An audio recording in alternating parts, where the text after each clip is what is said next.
Si Catherine Carlyle ay isang artista at asawa ng isang matagumpay na producer sa industriya ng pelikula. Siya ay nakatira sa isang napakalaking mansion ngunit pakiramdam niya ay may kulang pa rin sa kanyang buhay. Ikinuwento niya ang isang madamdaming engkwentro na naranasan niya sa isang lalaki sa isang bar ilang taon na ang nakalilipas. Para sa kanya, iyon ang pinakaromantikong nangyari sa kanyang buhay. Pagkatapos niyang kuhanan ng video ang kanyang kwento, in-upload niya ito para sa isang audition sa isang role sa pelikula. Habang siya ay naglilinis ng bahay, napansin niya na wala ang kanilang hardinirong si Jorge. Isang tawag ang kanyang natanggap mula sa LA Bloom Gardening at ipinaalam sa kanya na wala na sa kumpanya nila si Jorge, pero may ipapadalang bagong hardinero.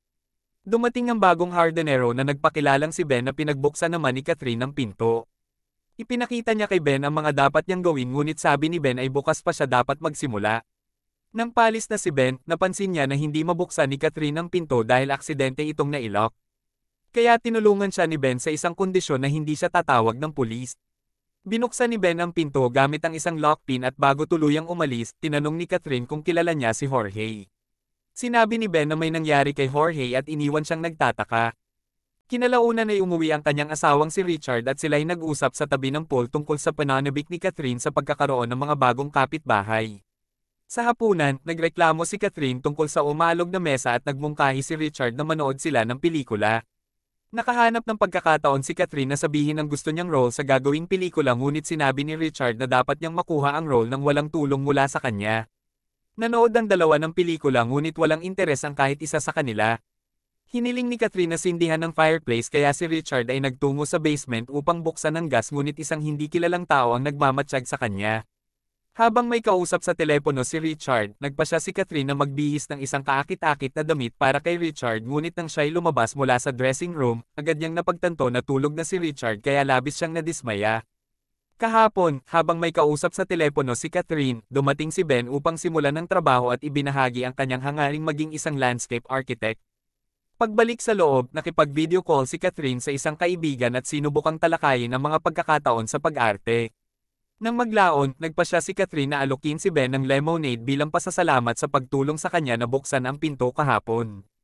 Nagsimula magtanong si Ben tungkol kay Catherine kaya ibinahagi ni Catherine ang kanyang pangarap na maging sikat na artista kaya siya ay nagsisikap na mag-audition.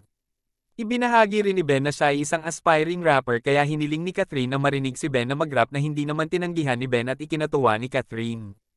Naghubad si Ben at nagpaalam kay Catherine na siya ay maliligo sa pool at tumalon ito. Ibinahagi rin ni Catherine ang tungkol sa kanyang asawa at itinanggi niya na tinutulungan siya nito na makuha ang role nang tanungin siya ni Ben kung ginagamit ni Richard ang kanyang pagiging producer para maipasok siya. Pagkatapos ay ipinagpatuloy ni Ben ang pag-aayos sa hardin habang si Catherine naman ay nagsasanay sa pag-arte. Maya-maya, humingi siya ng tulong kay Ben para ayusin ang lamesa at ang kanyang kotse. Tinulungan din siya ni Ben sa kanyang pag-arte at sinabi nito na corny ang script. Nainis si Ben nang bigyan siya ng pera ni Catherine dahil sa kanyang pagtulong kaya lumabas siya ng bahay pero agad naman siyang sinundan ni Catherine. Nagsorry si Catherine at pati na rin si Ben dahil sa kanyang mga nasabi. Pinagsabihan ni Ben si Catherine na pahalagahan ang lahat ng bagay na mayroon siya, hindi katulad ni Ben na tila walang halaga at hindi napapansin ang kanyang mga ginagawa. Nang makaalis si Ben, nagtungo si Catherine sa pool at nakita ang sinturon ni Ben. Nagtungo siya sa loob at itinali ito sa kanyang leeg at humiga habang iniisip si Ben. Pagdating ni Richard, sinubukan ni Catherine na akitin siya pero tumanggi si Richard dahil may bisita sila mamaya at aalis siya ng bansa kinabukasan. Kinagabihan, habang naghahanda, nabanggit ni Catherine na nagkakaso si Jorge at may pinadala na ang kumpanya na pumalit sa kanya. Sa hapunan kasama ang mga katrabaho ni Richard, labis na nabagot si Catherine at hindi nagpakita ng interes. Nang magising si Catherine sa kalagitnaan ng gabi, nagtungo siya sa pool upang patayin ang ilaw at napansin niyang parang may nagmamasid sa kanya. Bumalik siya sa loob at natulog muli. Kinabukasan, narinig ni Catherine ang malakas na musika mula sa kanilang kapitbahay. Dumating si Ben at sinabi na si Ed na ang bagong may-ari ng bahay na iyon at nakilala niya ito dahil minsan itong humingi ng tulong. Medyo naghinala si Catherine dahil hindi siya dapat magtrabaho sa araw na iyon, ngunit ipinagtapat ni Ben na may gagawin siya, kaya inaya siya ni Catherine na kumain. Sinabihan ni Catherine si Ben na aanyayahan si Ed sa kanilang bahay. Habang kumakain sila ng salad, ipinakita ni Ed ang kanyang business card at sinabi na isa siyang product manager ng isang mobile company sa Silicon Valley. Sinabi rin ni Ed na gusto niyang subukang tumira doon nang tanungin siya ni Catherine kung bakit niya binili ang bahay. Nagtungo si Catherine sa kusina para ihanda ang burger at sinundan siya ni Ben para tumulong. Nagsimulang magtanong si Ben tungkol sa relasyon nila ni Catherine at ng kanyang asawa. Sinabi ni Catherine na nagkakilala sila ni Richard sa isang palabas maraming taon na ang nakalilipas. Tinanong ni Ben si Catherine kung mahal niya si Richard at sinagot naman ni Catherine na mahal niya ito. Sinabi ni Ben kung gaano niya nagustuhan ang maikling pelikula ni Catherine na napanood niya kagabi at pagkatapos ay inutusan ni Catherine si Ben na iluto ang burger. Nagpalit si Catherine at kinuha ang sinturon ni Ben. Nadatnan ni Catherine sina Ben at Ed na umiinom ng beer sa living room at inalok siya bago ibinalik ang sinturon kay Ben. Nalaman ni Catherine na oats ang palayaw ni Ed. Nagpatugtog si Catherine ng musika at nagsimula silang sumayaw ng mabagal habang pinapanood sila ni Ed. Sa kalagitnaan ng kanilang sayaw ay naghalikan sina Catherine at Ben at pagkatapos ay lumayo si Catherine kay Ben na nakaramdam ng pagsisisi. Umalis si Ed dahil sa nangyari. Sinabi ni Catherine na parang nagugustuhan na niya si Ben nang tanungin siya ni Ben tungkol dito. Dahil mahaba pa ang oras bago dumating si Richard, ipinagpatuloy ng dalawa ang pag-inom at muling sumayaw. Ilang araw na ang nakaraan, si Ben, na Doc ang tunay na pangalan, ay lumalabas na magkaibigan sila ni Oates. Pagkatapos ng kanilang paglalakbay, huminto sila sa isang bahay upang humingi ng tubig dahil wala silang pambili, ngunit hindi sila binigyan. Dahil dito, nainis si Ben kaya binantaan niya ito at sinabihan na nanakawan na lang nila ang kanyang tindahan. Habang nakatambay sa labas ng tindahan dala ang tubig at beer, nakita nila si Catherine na papunta sa gasolinahan. May suspecha si Oates na mag-isa lang si Catherine sa kanilang bahay kaya't ang dalawa ay nagplanong sundan ito upang nakawan. Nagpunta sila sa gasolinahan at nakipag-usap sa isang mayamang lalaking nagngangalang Ed. Nang makumpirma nila na ito ay papunta sa kanilang destinasyon, nagpanggap silang musikero at nagbigay ng pekeng pangalan upang magkaroon ng tsansang makasakay ngunit walang balak si Ed na pasakayin sila. Napansin ni Ed na nakatingin sila kay Catherine, kaya't nilait sila nito sa pagiging mababa sa lipunan at sinabing wala silang pag-asa kay Catherine. Nang umalis si Catherine, sa pilitan silang sumakay sa kotse ni Ed. Tinutukan siya ng kutsilyo at inutusang sundan si Catherine. Nang makarating sila sa destinasyon, bumaba ang dalawa bitbit ang business card ni Ed. Naglakad sila hanggang sa makita nila ang kotse ni Catherine na nakaparke sa isang malaking bahay.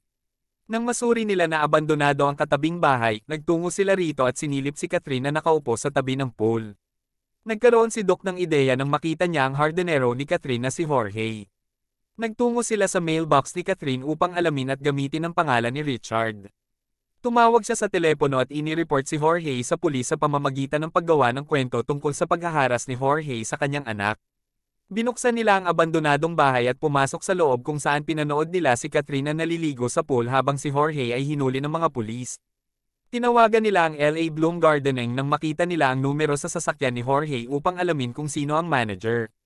Tinawagan nila si Catherine at nagpanggap bilang manager ng LA Bloom Gardening at ipinaalam ang nangyari kay Jorge. Nagtungo si Doc kina Catherine at pinakilala ang sarili bilang bago nilang hardenero habang nagdadalawang isip si Oates sa kanilang ginagawa. Bumalik si Doc sa abandonadong bahay at pinanood nila si Richard at Catherine na nag-uusap mula sa bintana at suspecha ni Doc na hindi na mahal ni Catherine si Richard. Kinagabihan, habang kumakain, sinabi ni Oates na natuto siyang magluto sa isang restaurant sa Fresco bago sila magkakilala at iligtas siya sa isang bar nang tanungin siya ni Doc tungkol dito. Ibinahagi ni Doc ang pangarap niyang engranding hapunan na hindi pinapahalagahan ni Catherine at Richard. Sinabi ni Doc na gusto niyang maupo sa kanilang convertible car kaya siya ay umalis upang subukan ito at sinundan naman siya ni Oates. Habang si Doc ay nag-e-enjoy, bigla silang nagtago nang dumating si Richard upang buksan ang gas ng fireplace at kalaunan ay umalis na sila. Kinabukasan, sinabi ni Doc kay Oates na kailangan nila ng isang truck at mga kagamitan para tuluyan na siyang maging totoong hardenero. Naglakad sila at may nakitang isang hardenero. Kinausap ito ni Doc sa wikang Espanyol at matagumpay niyang nakuha ang truck. Kalaunan, pinagmasdan ni Oates sina Doc at Catherine. Pagbalik ni Doc, sinite siya ni Oates sa kanyang ginagawa dahil akala niya ay nanakawan lang nila ito. Ngunit sabi ni Doc, inaalam niya kung saan nakalagay ang safe na naglalaman ng mga alahas. Kalaunan, nang sabihin ni Oates na may gusto si Doc kay Catherine ay nagalit si Doc at tumanggi sa paratang niya. Nang balak umalis ni Oates, muling nagalit si Doc at tinanong si Oates kung gusto niyang saktan o patayin si Catherine para manakawan, ngunit tumanggi ito. Kaya sinabi ni Doc na gagawin nila ang kanilang plano sa magandang paraan. Kalaunan, pinanood ni Doc ang palabas ni Catherine habang si Oates ay ibinalik ang truck. Kinagabihan, pinagmasdan ulit ni Doc si Catherine at sinabi kay Oates na hindi makakatulog si Catherine kakaisip sa kanya. Kinabukasan, ginising ni Doc si Oates sa pamamagitan ng malakas na musika at sinabing magpanggap siya bilang Ed. Ilang saglit pa, sinabihan ni Doc si Oates na patayin ang tugtog mula sa lugar ni Catherine. Ibinigay rin ni Doc kay Oates ang business card ni Ed at sinabing inimbitahan sila para kumain. Kalaunan, nang sina Ben at Catherine ay naghalikan, kinumpronta ni Oates si Doc tungkol sa safe, ngunit inamin ni Doc na wala talagang safe at si Catherine talaga ang pakay nila kaya umalis si Oates. Nang malasing si Catherine, ay nalalayan siya ni Doc at dinala sa kanyang kwarto. Nang makahiga si Catherine, sinimulan siyang halikan ni Doc sa leeg. Ibinunyag ni Doc ang tunay na pagkatao ni Oates at sinabing nagpapanggap lamang ito dahil may masamang balak ito sa kanya. Samantala, si Richard ay nakalabas na ng airport. Nang makatulog ng tuluyan si Catherine, binuhat siya ni Doc at dinala palabas ng kwarto habang si Richard ay tumatawag sa kanya. Dinala ni Doc si Catherine sa isang abandonadong bahay. Muli niyang sinimulan halikan si Catherine ngunit huminto ng tumanggi ito. Nang lumabas si Doc ay dumating si Oates para patayin si Catherine ngunit hindi niya magawa kaya hinayaan na lamang niya itong umalis. Nang makita ni Doc si Catherine, sinampal niya ito ngunit pinigilan siya ni Oates. Nahulog ang dalawa sa pool at sinaksak ni Doc si Oates na naging sanhi ng pagkaparalisa nito. Pumasok si Catherine sa bahay at sinubukang humingi ng tulong sa telepono ngunit nabigo siya habang si Doc ay hinahanap siya. Nang magkaroon ng pagkakataon, sinubukan ni Catherine na tulungan si Oates na palutang-lutang sa pool ngunit tinawag ni Oates si Doc. Nang parating si Doc sa pool, ibinaliktad ni Catherine ang katawan ni Oates upang pigilan itong magsalita at nagtago siya sa ilalim ni Oates dahilan upang hindi makahinga si Oates at mamatay. Dumating si Richard at tinawag si Catherine kaya siya ay ligtas na nakaahon. Nilabanan ni Richard si Doc na may dalang kutsilyo habang si Catherine ay nagtungo sa loob ng bahay upang kumuha ng baril. Nang sasaksakin na ni Doc si Richard, binaril siya ni Catherine at nailigtas si Richard. Muling binaril ni Catherine si Doc ng 3 beses at ang mag-asawa ay nagyakapan. Isang araw si Catherine ay mahusay na umarte at binigkas ang kanyang dialogue na ngayon ay gumagawa ng isang pelikula. Maraming salamat sa panunood. Huwag kalimutang i-like at mag-subscribe sa channel para lagi kang updated kung may bagong video.